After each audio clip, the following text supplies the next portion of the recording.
Hello, my name is Rimeike, and I'm the founder of Quantum Cybersecurity Skills for SOC optimization. One of our goals is to create a community of security experts and quantum experts so they can network together, learn from each other expertise, and hopefully help us achieve a more cyber resilient future. That's the big goal. I'm very honored to have Tim D. Williams as our guest for stock superposition interview. And I think, Tim, when I looked at your Hello. expertise, I think it's best that you introduce yourself. Sure. So I suppose the easiest way of describing myself is that by background, I'm a generalist.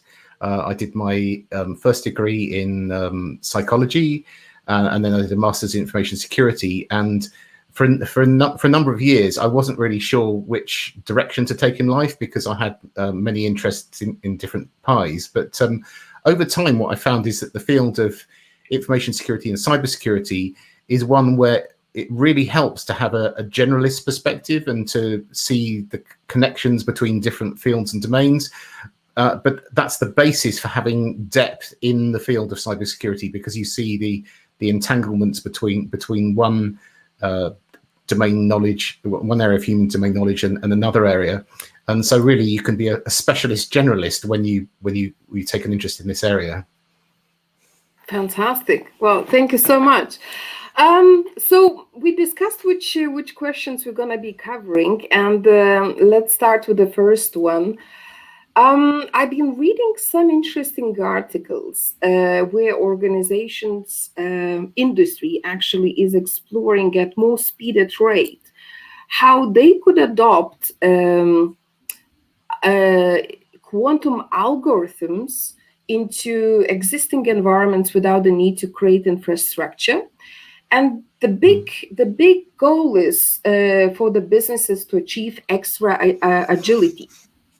So my question is, actually, I would like to hear your views. So what are the qualitative differences in learning capabilities of people and the machines?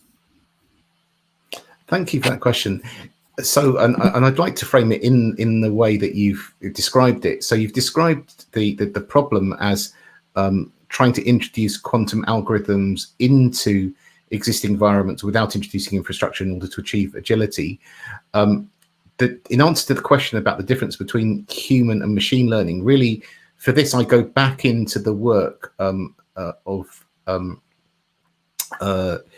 Gregory Bateson, the anthropologist, who wrote a wonderful essay back in 1972 on the differences between humans and machine learning, and he identified what he described as levels of learning, which are really, in a way, meta levels. So, how close is the learning to how abstract is it away from the lowest levels of feedback loops? And this already comes out of the field of cybernetics, which was developed from the 1940s onwards as people started to use computers. And the observation he made, and which has application today, is that machines fundamentally learn differently from people. Machines, because they use algorithms, even if the algorithms are very complex, they don't make mistakes. And so what Bateson identified is that, in a way, that relative to people, the type of learning done by machines could be described as, or he used the word, zero learning, because the algorithms, based on the inputs, determine the outputs. And when you get to living beings, to embodied beings like humans, we don't work in the way using algorithms, because we learn by making mistakes. Now, computers don't make mistakes. People do make mistakes. Making mistakes is the precondition for higher levels of learning. So, to take the example, simple example, really not from the computing domain, but if you were coaching somebody doing a golf swing, you might initially do a level 1 type of feedback where you coach them on one aspect of their performance. You say, that's a power level 8 or power level 9, and you coach them on that one dimension. But when you start realizing that they need to optimize in a different dimension, and you make a decision to switch the unit of analysis and the unit of feedback into something different, maybe now it's about accuracy, then when you do that, you're making a level 2 learning decision reflecting on the relative priority of one or another. And that's something that people do, but they do it when taking account of their values, they take account of their mortality. We're embodied and we learn as individual bodies. Computers don't learn as individual bodies. They're not what's called autopoietic. They don't have an existence. They're not in control of their own reproduction. Humans control whether a computer comes into existence. A computer doesn't determine whether a computer comes into existence. So there's a fundamental difference between how people learn and how computers learn. I think when we come to the question you've asked about algorithms and about algorithms being able to be inserted into existing infrastructure, it's really humans that are at the heart of this. And some talking about quantum, there is some theory, again, not proven, that human consciousness may be a quantum phenomenon. In other words, the underlying mechanism by which we experience consciousness and the singularity of our own existence may be enabled by quantum mechanisms.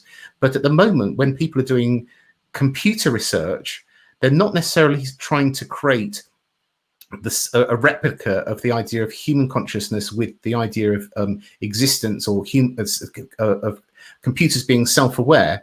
So I still think there's a huge gap between the capabilities of humans to be existent and to be embodied and to reproduce themselves and what is going on in computer research. And I think that people doing computer research really need to be aware of the central place of humans in making decisions about technology usage. Thank you so much. Very, very interesting. Very interesting views. And actually, it's I don't know. Have you watched the series Humans? I haven't. No. This is exactly because human consciousness, is one of the big elements again that has been defined in this series.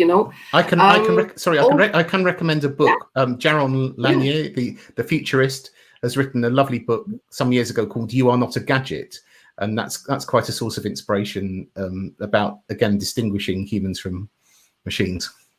Fantastic. And I've been reading also recently a book called Life 3.0. Again, in this book, similar to your point, the definition was, it's human brain who defines the why, the purpose. And then the machines, they can, of course, adopt some basic learning, not from mistakes, but, find shorter way, shortcuts, right? And do faster calculations and so on. But thank you, Tim. Very, very well. And actually, just to amplify that point, I mean, even though the type of learning done by algorithms is qualitatively different from humans, we are entering a brave new world where the aggregation of learning from lots of people at that level is creating new technical capabilities that people don't really know how to manage. So I'll give an example. In surgeons in the field of medical surgery, during the the recent international conflicts, the US government has developed, DARPA spends more money probably on research than any other organization, on allowing surgeons who are physically located in the States to do field operations out in conflict zones using robots with haptics, with feedback, so that the instruments being operated by the robot give responsive feedback to the surgeons in the located far away. And over time, the robots, because they're fully mediating the interaction between the people and the people being operated on, the robots acquire machine learning of multiple surgeons. So they develop a capability to do operations which is superior to any of the individual surgeons. And now the surgeons, if they don't have access to that technology, they can't perform as well as they did. So there's a very important role of machines in aggregating human learning for useful purposes. But then you get into the problem, well, how do decisions get made about how to improve or how to refine or to maintain the integrity of that machine learning capability? Because now it's the aggregated capability of lots of people, and are any of those people intellectually capable of controlling and governing the machine learning capability that's been created? And that could happen in many other fields where the machine learning capability develops ahead of the human ability to govern it. So although I'm arguing and advocating for human control of technology, I'm also aware that we can create capabilities in machines that we don't yet have the ability to manage. Again, couldn't agree more with you. And while you've been talking about it, I was thinking of an article about US Army running a big project of reskilling the soldiers is happening. So the reskilling is in, as I say, towards digital, towards how to control, how to maximize the benefit of robots and, artificial intelligence, machine learning, and so on. So there is a massive project happening. So very, very cool. Thank you for touching on this point. I think we can go discussing it. Okay, let's jump on to second question. And again, just to give the perspective, the angle for this question. So I've been again reading some perspectives for quantum interference with biomolecules and biomolecular clusters. So obviously pharma would be the major beneficiary of this, to go into production. But I would like to angle it in a different way. So what are your views, and what are today's best practices of security architecture and threat modeling?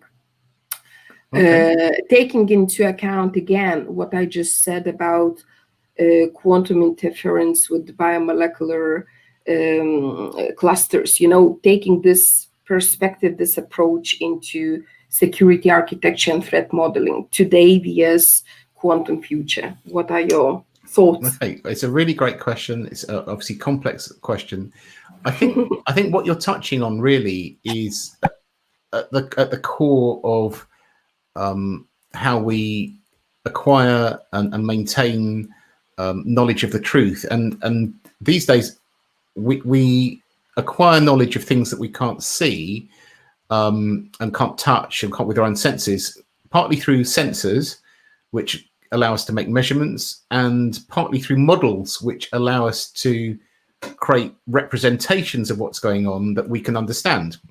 So when we talk about modeling, threat modeling is a way of modeling the potential interactions that could occur between threat actors and an architecture which may only at the moment be imagined. It may not exist. It may be the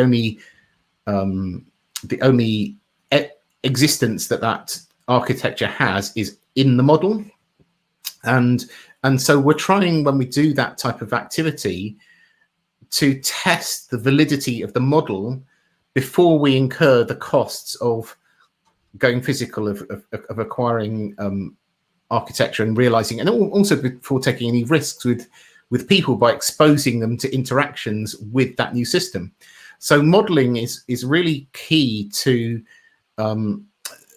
engaging with the future. If we can model something and we can engage with it and understand it, we have a better chance to understand the complexity we're creating before we've let it out into the field.